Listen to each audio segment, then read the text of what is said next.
नमस्कार दोस्तों, मैं हूं वैद्य कुणाल। आप सभी के सामने प्रस्तुत हूं अपने इस चैनल ओजस आयुर्वेद पर आयुर्वेद का एक अन्य विषय लेकर। आज हम बात करेंगे आम वात, संधिवात और वात रक्त में क्या अंतर है। आधुनिक चिकित्सा विज्ञान की दृष्टि से आम वात को रिमेटॉइड अर्थराइटिस कहा जा सकता है, संधिवात को ऑस्टियो अर्थराइटिस कहा जा सकता है और वात रक्त को गाउट कहा जा सकता है। जो आम वात रोग है वह प्रायः बड़ी संधियों में देखने को मिलता है। जैसे रिस्ट में आपको दिक्कत देखने को मिलेगी, एल्बो में दिक्कत देखने को मिल सकती है, शोल्डर्स और त्रिक प्रदेश में दिक्कत देखने को मिल सकती है, घुटनों में दिक्कत देखने को मिल सकती है और टखनों में दिक्कत देखने को मिल सकती है। जो संधिवात है वह घुटनों से संबंधित रोग है। इसमें प्रायः जानु संधि यानी घुटनों में ही दिक्कत देखने को मिलती है। वहीं जो वात रक्त है यह छोटे जोड़ों से संबंधित रोग है। इसमें अंगुलियों के जोड़ों में, कोहनी में तथा एड़ी में दिक्कत देखने को मिल सकती है। आम वात में आपको ज्वर देखने को मिल सकता है, यानी थोड़ी फीवरिश फीलिंग और रेज्ड टेम्परेचर मिल सकता है।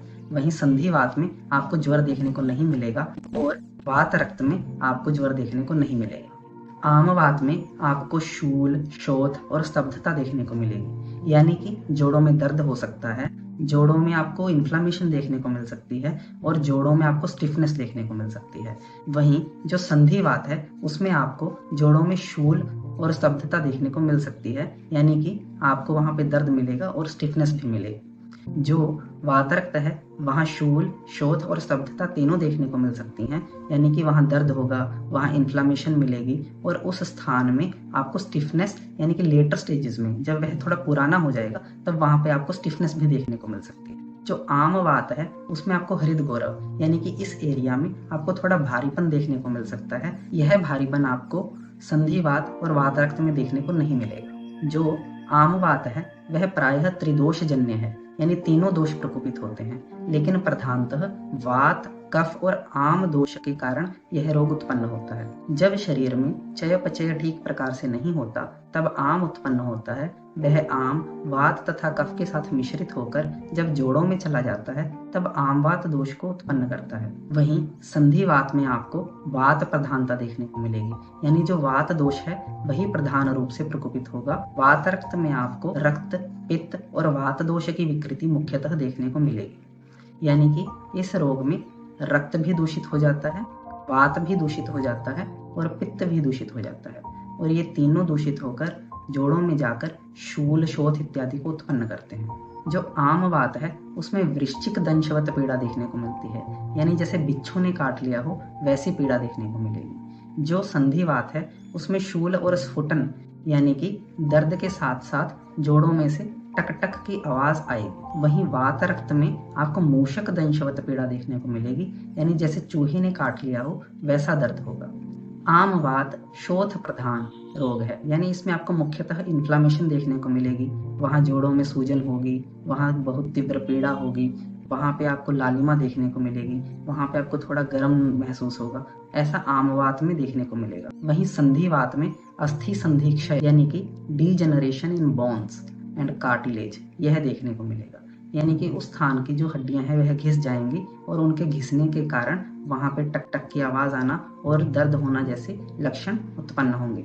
वहीं जो वात रक्त है वह चयापचय जन्य रोग है, यानी कि चयापचय का अर्थ है मेटाबॉलिक डिसऑर्डर। जब मेटाबॉलिज्म बिगड़ जाता है तब शरीर में यूरिक एसिड की मात्रा बढ़ जाती है।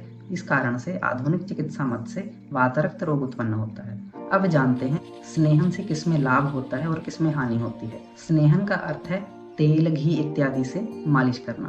आम वात की नई अवस्था में स्नेहन करने से हानि होती है, यानी कि यह रोग बढ़ जाता है। वहीं जब आम वात पुराना हो जाता है तब मालिश करने से आराम मिलता है।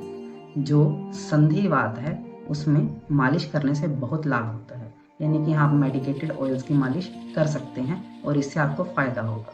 वहीं वात रक्त में स्नेहन करने से कोई लाभ नहीं होता है, हानि हो सकती है। कुछ मेडिकेटेड ऑयल्स को छोड़कर वात रक्त में किसी भी प्रकार के तेल या घी की मालिश नहीं करनी चाहिए। अब जानते हैं रक्त मोक्षण से किसमें लाभ होता है और किसमें हानि होती है। पहले यह जान लेते हैं कि रक्त मोक्षण किसे कहते हैं। शरीर से दूषित रक्त के निकालने को रक्त मोक्षण कहा जाता है। यह जलोकावचारण के द्वारा किया जा सकता है, यानी जोंक लगाकर किया जा सकता है। शिराव्यधन के द्वारा किया जा सकता है, यानी वेन से निकाला जा सकता है। श्रिंग के द्वारा किया जा सकता है। तो इस प्रकार से अलग अलग प्रकार से रक्त को निकाला जा सकता है। आम वात में रक्त मोक्षण से लाभ नहीं मिलता है, संधिवात में भी रक्त मोक्षण से लाभ नहीं मिलता है। वहीं वात रक्त में रक्त मोक्षण से बहुत लाभ मिलता है, क्योंकि इस रोग में वात, रक्त तथा पित्त ये तीनों ही दोष प्रकोपित हो जाते हैं और इन तीनों को रक्त मोक्षण के द्वारा शरीर से निकाल देने से लाभ मिलता है। तो दोस्तों, इसी के साथ आज के इस विषय को समाप्त करते हैं। आशा करता हूँ आपको यह विषय अच्छा लगा होगा। आगे भी इस प्रकार के वीडियोस को देखने के लिए हमारे चैनल को सब्सक्राइब कीजिए। धन्यवाद।